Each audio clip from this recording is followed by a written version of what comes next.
कुछ पॉइंट्स इतने महत्वपूर्ण होते हैं जिन पर बहुत ही सोच समझ कर के बात कहनी चाहिए।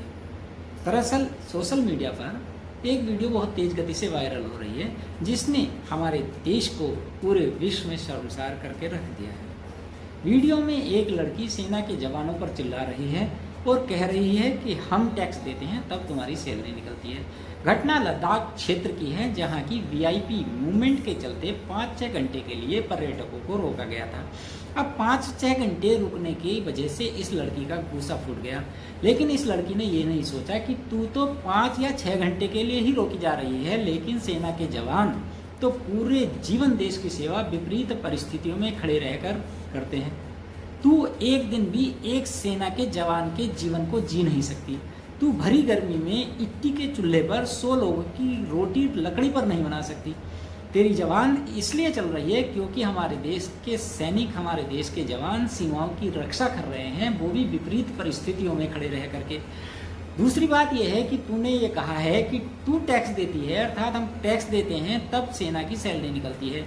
हे मूर्ख लड़की, सेना के जवान भी टैक्स देते हैं और टैक्स के साथ साथ वो देश की सेवा भी करते हैं और इतनी कठिन परिस्थितियों में कई बार उन्हें देश की रक्षा और सेवा करनी पड़ती है जिन कठिन परिस्थितियों में तू 1 घंटा नहीं बिता सकती।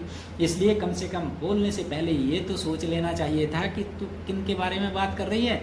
आज जो तेरे पास ये बोलने की ताकत आई है वो सेना की बदौलत ही है।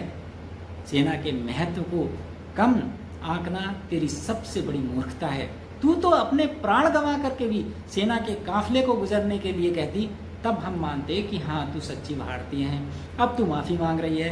भाई एक बार गलती कर दी और पूरे देश का नाम तूने पूरे विश्व में शर्मसार कर दिया अपने इन बयानों की वजह से, तो अब माफ़ी मांगने का कोई फ़ायदा नहीं। क्या तुझे इतनी भी अकल नहीं है कि जो बात आप सोशल मीडिया पर अपलोड कर देते हो वो केवल भारतवर्ष तक नहीं रह जाती, वो पूरे संसार भर में फैल जाती है। इसलिए सोशल मीडिया पर अपलोड करने से पहले किसी भी बात को 100 बार सोच लेना चाहिए। और तू किसकी बुराई कर रही है? अपने देश की सेना की। तुझे पता भी है कि सेना ने भारतवर्ष के लिए क्या किया है और वो क्या करती रही है और आगे क्या करेगी। सेना का जीवन बहुत कठिन है। तू किसी सैन्य परिवार में जन्म लेकर के देखती और उसके जीवन को जीती तो तुझे पता लगता कि सेना हमारे देश की वो रक्षक है जो सैलरी के लिए नहीं बल्कि देश के स्वाभिमान के लिए विपरीत परिस्थितियों में रात दिन खड़ी रहती है। लेकिन तू उस महत्व को नहीं समझ सकती। तूने तो बस जो बोलना था ना सुना वो बोल दिया, बाद में माफ़ी मांग ली और तेरा काम हो गया।